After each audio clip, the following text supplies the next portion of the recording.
सप्रेम जय महाराष्ट्र. महाराष्ट्रभरातून शिवसेना एक वादळ पाहणाऱ्या तुम्हा तमाम प्रेक्षकांना, सर्व शिवसैनिकांना माझा अनिश गाढवेचा मानाचा जय महाराष्ट्र. काल नरेंद्र मोदींचं राष्ट्राला उद्देशून ते भाषण तुम्ही सर्वांनी पाहिलं असाल. भाषण होतं की खुळ्याचा बाजार होता, वेड्यांचा बाजार होता, हे तुम्ही ठरवायचंय. कारण जे मुद्दे या भाषणामध्ये मांडले गेले त्या मुद्द्यांचा उभ्या देशातून समाचार काल घेतला गेला. मुद्देच तसे होते.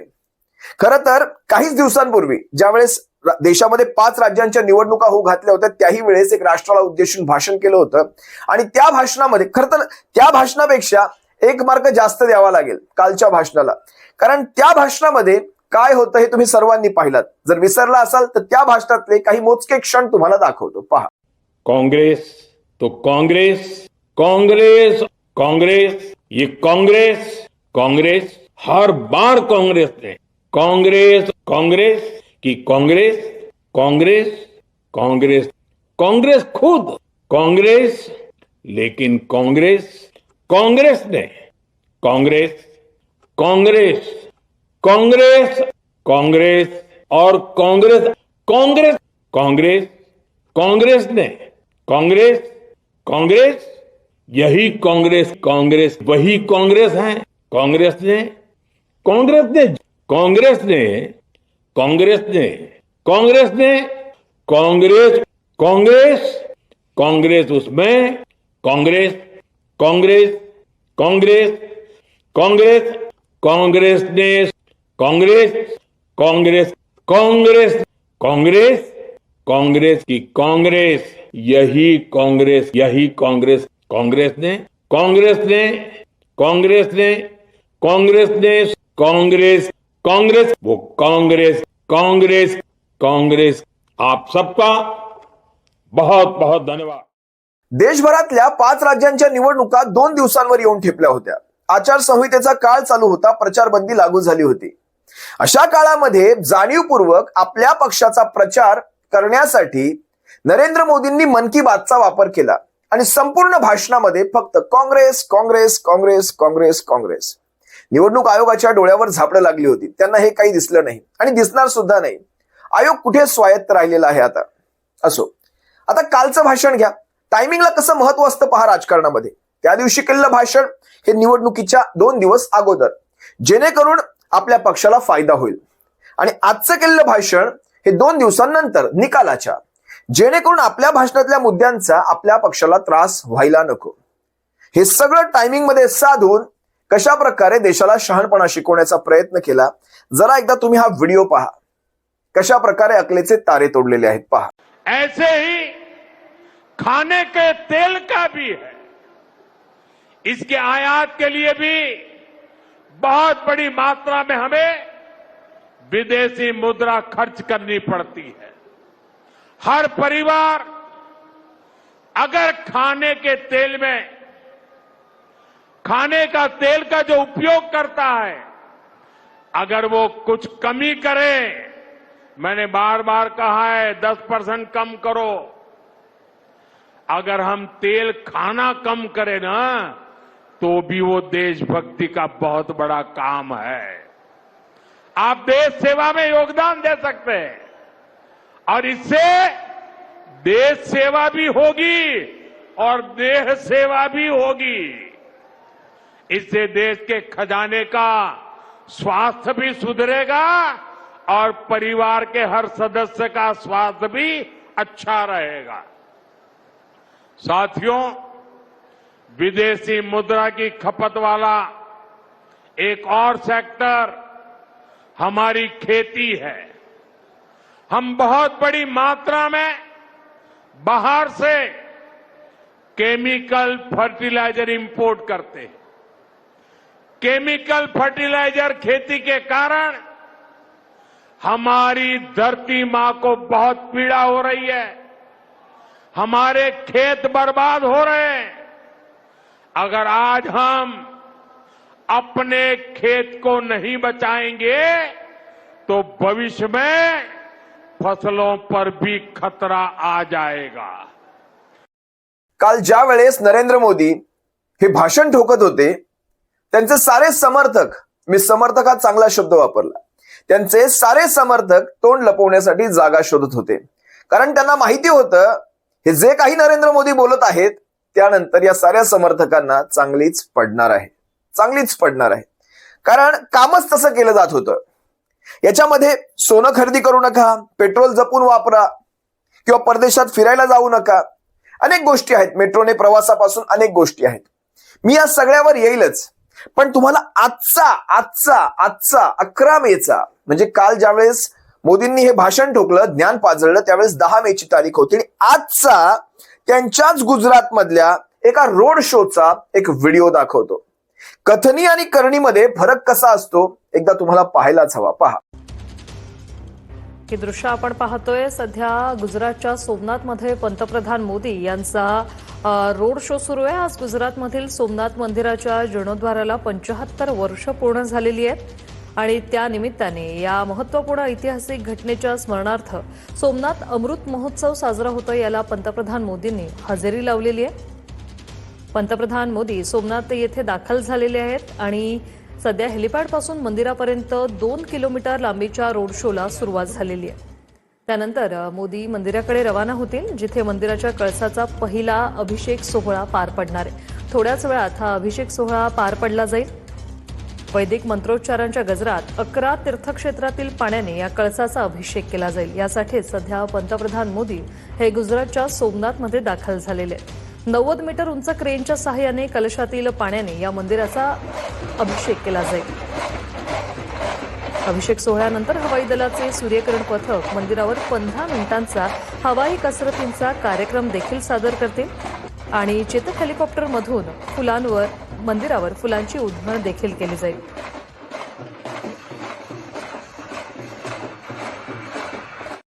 नरेंद्र मोदींचा हा व्हिडिओ गुजरातच्या सोमनाथ इथला आहे.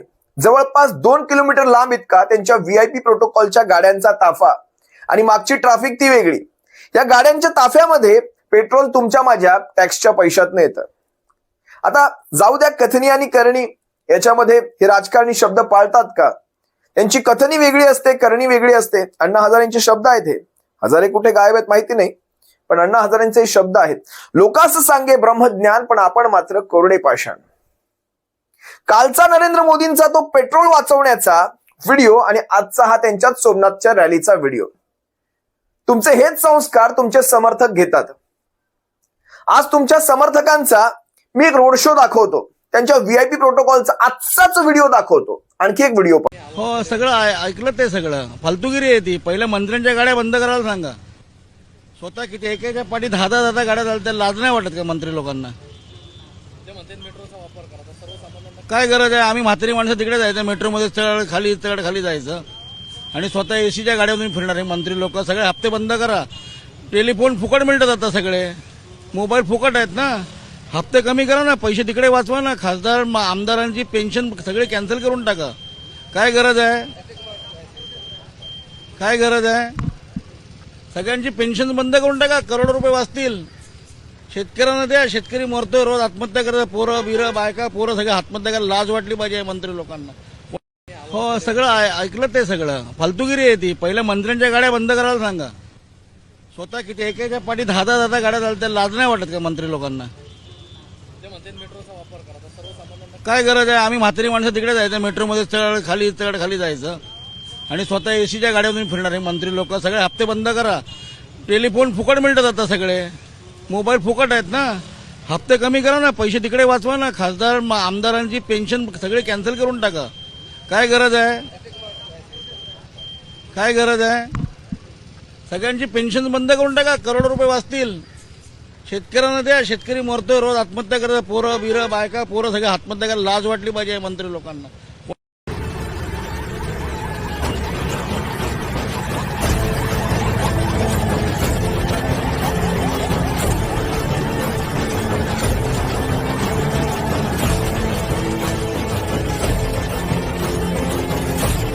तुम्हाला एक माहिती आहे, आपल्या देशामध्ये सगळ्या गोष्टींवर बजेटमध्ये खर्च केला जातो शिक्षणाव्यतिरिक्त. कारण जर तुम्ही शिकलात तर तुम्हाला या साऱ्या गोष्टी कळतील, तुमचा मेंदू चालू लागेल. आणि जर तुमचा मेंदू चाललात तर तुम्ही अंधभक्त कसे व्हाल? त्यासाठी शिक्षण सोडून बाकी सगळ्या गोष्टींवर खर्च केला जातो.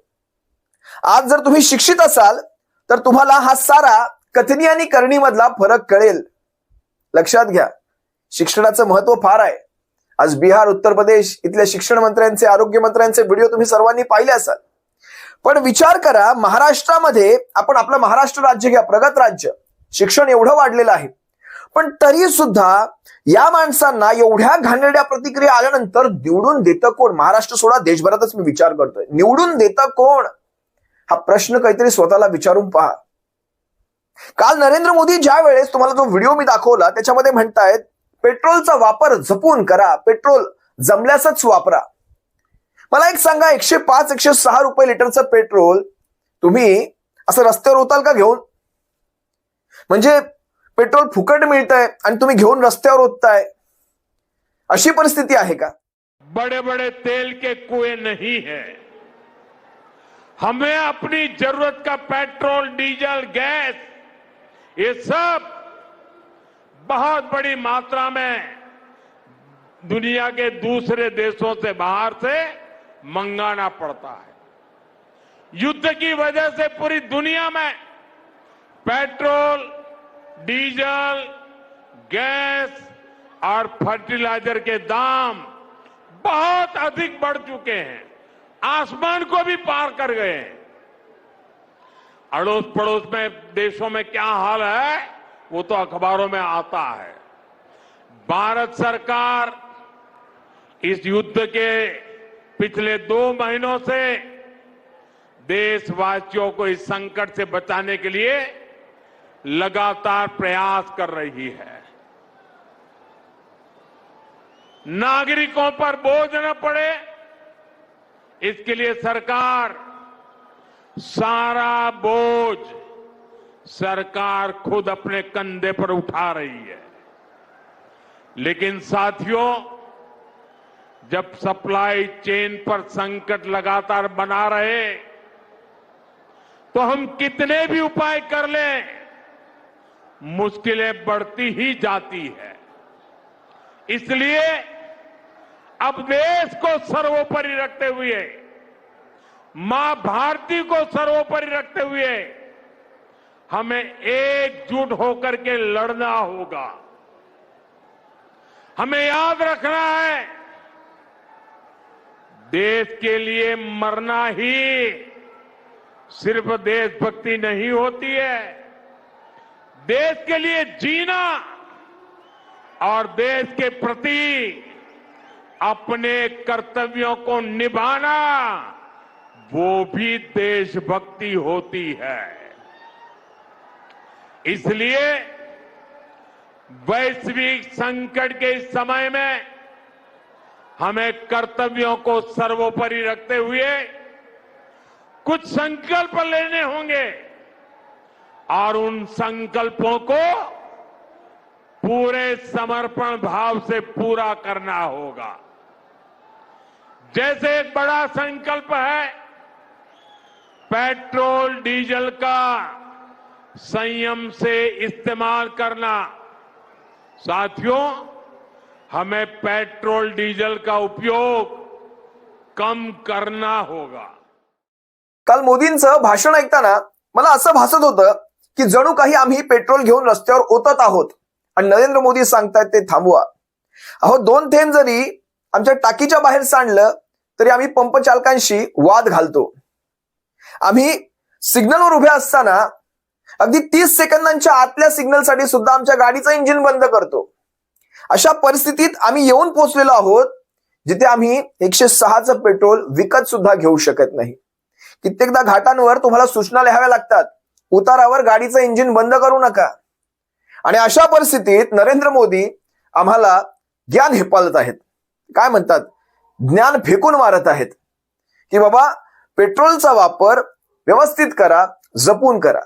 हे आम्हाला सांगायची गरज नाही नरेंद्र मोदी, हे तुम्हाला तुमच्या मंत्र्यांना, तुमच्या नेत्यांना, तुमच्या समर्थकांना, तुमच्या पोषित कार्यकर्त्यांना हे त्यांना सांगायची गरज आहे. पैसा त्यांच्याकडे पडून आहे, आमच्याकडे नाही. मी तुम्हाला दुसरा मुद्दा दाखवतो ज्यामध्ये सोन्याचा उल्लेख केला, सोन्याचा, ज्यामध्ये 1 वर्ष सोनं खरेदी करू नका. कुठून येते ही महान बुद्धी? सोनं खरेदी करू नका या सगळ्या मागचं एक अर्थशास्त्र एक वेगळं आहे, लक्षात घ्या तुम्ही. सोनं तसं थेट तुम्हाला तुमच्या अर्थव्यवस्थेला फायदा देत नसतं, कारण सोनं हे पडून राहत असतं घराघरांमध्ये, त्याचा चलनामध्ये किंवा त्याचा अर्थव्यवस्थेमध्ये वापर होत नसतो.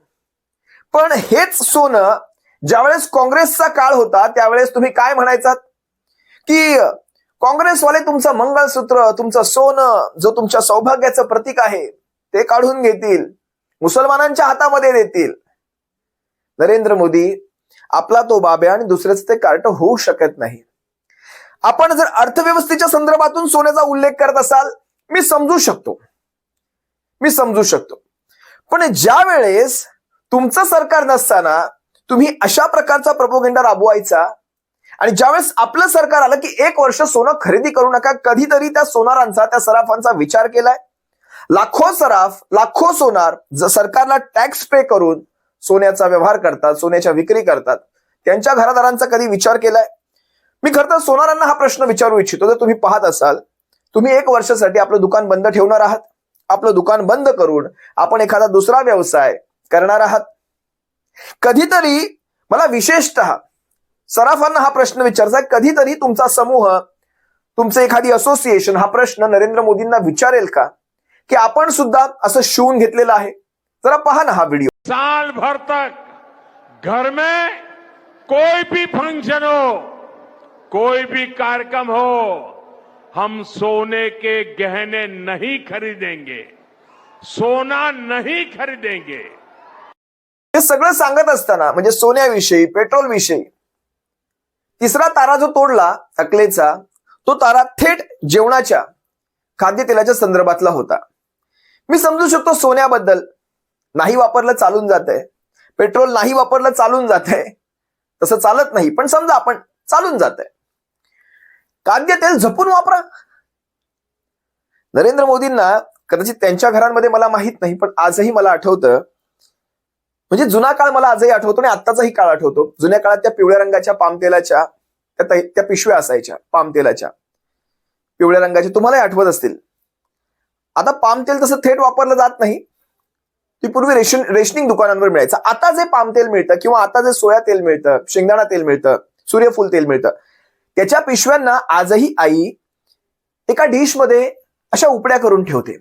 त्यातला शेवटचा थेंब जोपर्यंत त्या डिशमध्ये येत नाही आणि दुसऱ्या दिवशी पोळ्या लाटताना ते तेल वापरलं जातं. अशी परिस्थिती आहे आमच्या घरांमध्ये. नरेंद्र मोदी, तुम्ही आम्हाला ते जपून वापरण्याचे धडे देताय.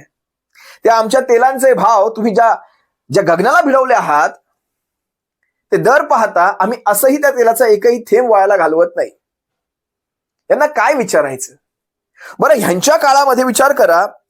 ह्यांच्या काळामध्ये म्हणजे ज्यावेळेस काँग्रेसचा काळ होता आणि हे विरोधी पक्षात होते, हे म्हणायचे असा रुपया पडू शकत नाही, रुपया असा पडू शकत नाही. काय काय डायलॉग फेकले होते. जर एकदा हे डायलॉग पहा ना तुम्ही, बघण्यासारखे आहे. ये ऐसे नहीं होता मित्रों, मैं शासन में बैठा हूं, मुझे मालूम है इस प्रकार से रुपया इतनी तेजी से गिर नहीं सकता. अरे ये नेपाल का रुपया नहीं गिरता है, बांग्लादेश की करेंसी नहीं गिरती है, पाकिस्तान की करेंसी नहीं गिरती, श्रीलंका की करेंसी नहीं गिरती. क्या कारण है हिंदुस्तान का रुपया पतला होता जा रहा है? ये जवाब देना पड़ेगा आपको. देश आपसे जवाब मांग रहा है. ज्या वेळेस हे सारे व्हिडिओ मी पाहत होतो, मला का कुणास ठाऊक 2029 मध्ये नरेंद्र मोदींचा, लोकसभा निवडणुकीनंतरचा नरेंद्र मोदींचा तो चेहरा आठवत होता. अतिशय प्रसन्न चेहरा होता. माझ्या नजरेसमोर आलेला हाच तो चेहरा.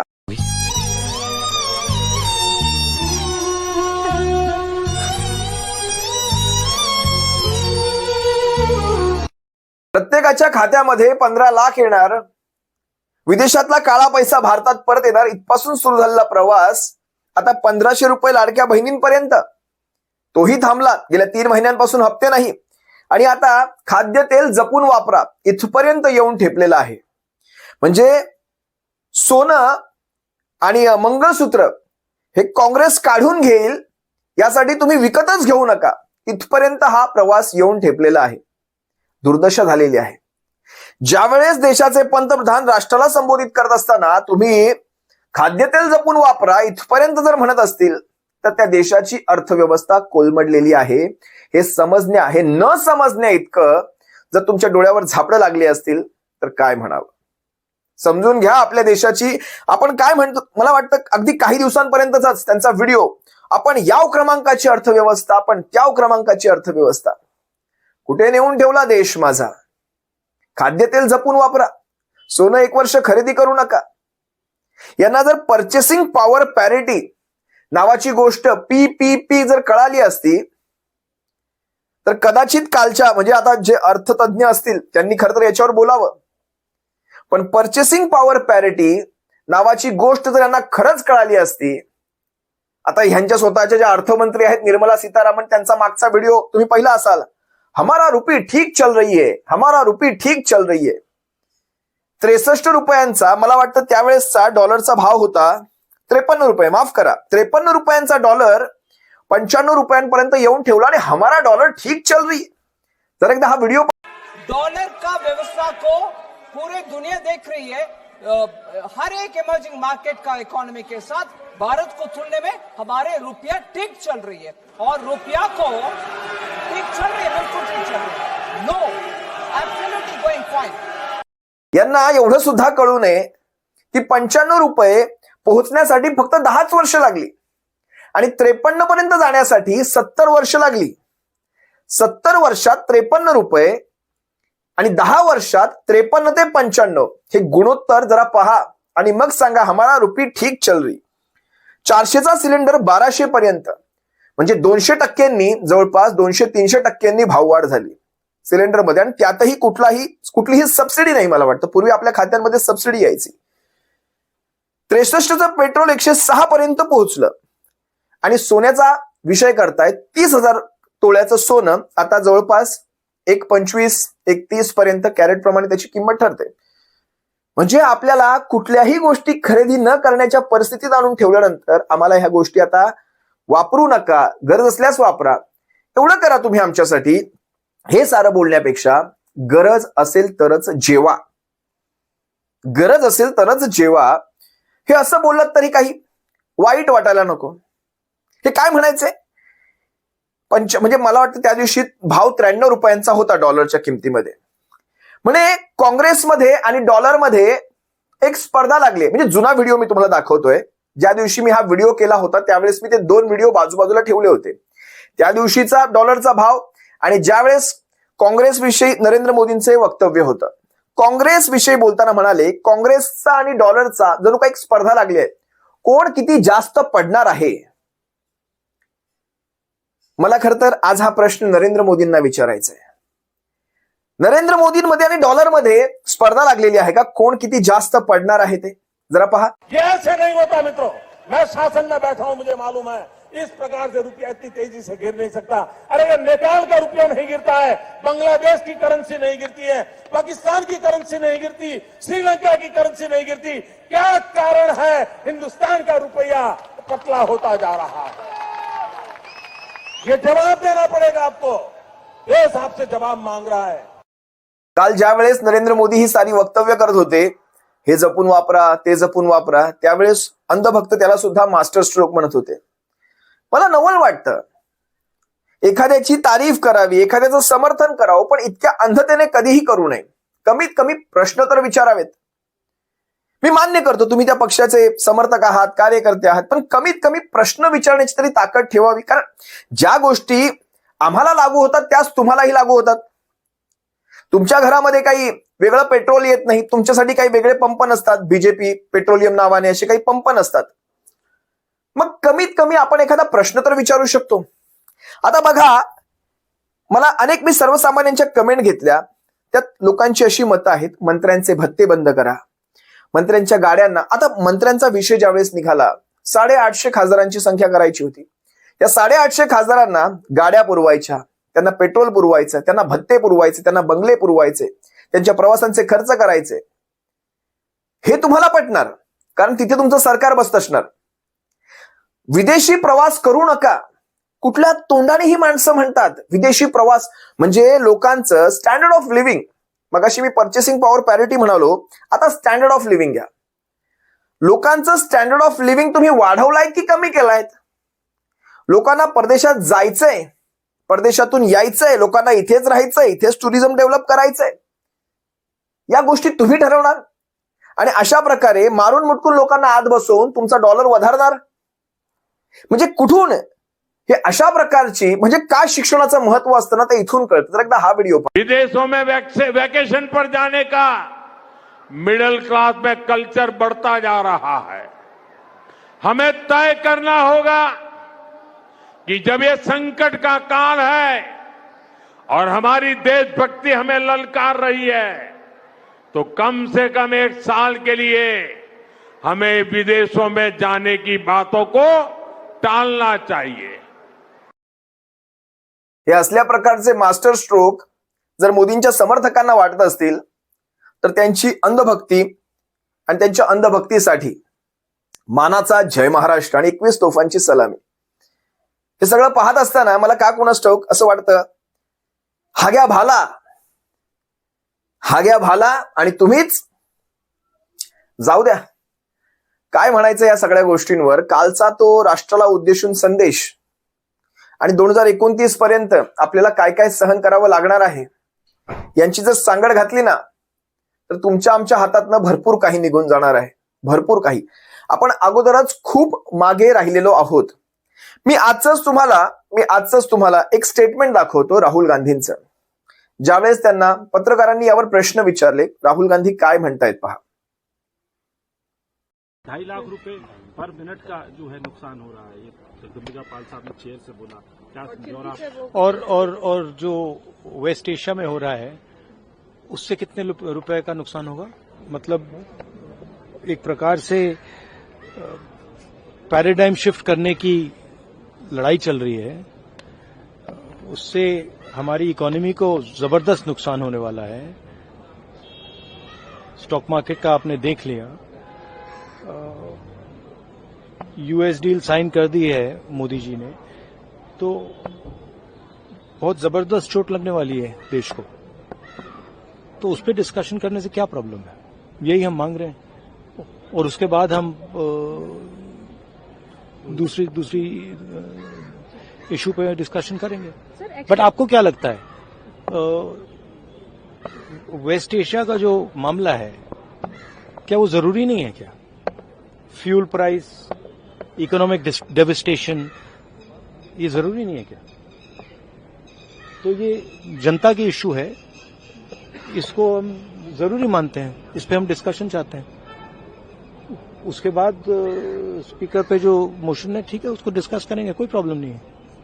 बट वो डिस्कशन करना नहीं चाहते हैं क्योंकि उसमें दूसरी बातें निकलेंगी.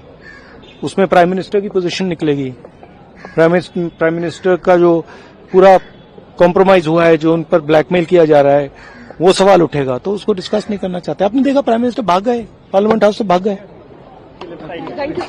अंदर नहीं आ पाएंगे. अब बता रहा हूं, आप देख लेना, अंदर नहीं आ पाएंगे. राहुल गांधींचे हे शब्द अतिशय बोलके आहेत. वेस्ट एशियामध्ये नेमकं काय चाललंय, तिकडच्या घटनांकडे आपण कसं पाहतोय, हे तेलाचं जे संकट आहे हे नैसर्गिक आहे की कृत्रिम आहे की मारून मुटकून आणलेलं आहे? आपण अमेरिकेच्या धार्जिण्या भूमिकांचा स्वीकार करत आहोत, त्याचा हा परिणाम आहे. खरं तर एक प्रश्न स्वतःला विचारा. कोविड सारख्या काळामध्ये ज्या वेळेस तेलाच्या किमती निचांकी पातळीवर खाली गेल्या होत्या, अशा काळामध्ये आपल्याकडे तेवढं इन्फ्रास्ट्रक्चर तरी आहे का? आपल्याकडे तेवढे साठे आहेत का साठवून ठेवणारे, रिझर्व्ह करणारे? आपण त्या काळामध्ये, अशा काळांमध्ये ज्यावेळेस निचांकी तेलाच्या किमती गेल्या होत्या, त्या काळात आपण किती रिझर्व्ह फुल केलं? आपल्याकडे तेल साठवणुकीच्या क्षमता किती आहेत? आज तेल साठवणुकीच्या क्षमता क्षेत्रफळाप्रमाणे, भारताच्या क्षेत्रफळाप्रमाणे आपल्या किती असायला हव्यात आणि आपल्याकडे किती आहेत? हा तुमच्यासाठी मी एक घरचा अभ्यास देतो. आपण 1% सुद्धा, आपल्या क्षेत्रफळाच्या 1% सुद्धा आपल्याकडे रिझर्व्ह आहे का? क्षेत्रफळ म्हणण्यापेक्षा वापराच्या म्हणेन मी. अमेरिकेचा उदाहरण तुम्ही समोर ठेवा, चीनचं उदाहरण समोर ठेवा, रशियाची उदाहरणं ठेवा, तर रशियामध्ये चला त्यांच्याकडे साठे सुद्धा आहेत. पण जे देश मोठे आहेत ते कशा प्रकारे रिझर्व्ह? आता साधं उदाहरण, तुमच्या घरामध्ये जर 2-3 दिवस पाणी येणार नसेल तर तुम्ही पाण्याच्या टाक्या फुल करून ठेवता ज्यावेळेस असतं त्यावेळेस, किंवा तेही सोडा. तुम्हाला माहिती आहे पाणी हे वर्षभर लागतं आणि वर्षभरात ते फार महाग मिळतं. ज्या काळात, जर समजा ते फारच महाग मिळतंय, ज्या काळात ते पाणी स्वस्त असेल त्या काळात तुम्ही तुमच्या टाक्या भरून नाही ठेवणार. बरं, तुमच्या टाक्या लहान असतील, तुमच्या हंडा कळशा छोट्या असतील, तर कमीत कमी तुम्ही एखादी 500 लिटर 600 लिटरची टाकी घरामध्ये वाढीवची ठेवणार नाहीत का? तर ते पाणी तुम्हाला उपयोगाला येईल. साधं गणित आहे, साधं गणित आहे. हे तुम्हा आम्हाला कळतं. म्हणूनच मगाशी म्हटलं ना, हा घ्या भाला आणि तुम्हीच.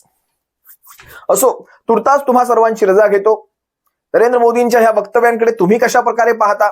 जर योग्य असेल तर का योग्य, अयोग्य असेल तर का योग्य, हे नक्कीच कमेंटमध्ये व्यक्त करा. सप्रेम जय महाराष्ट्र.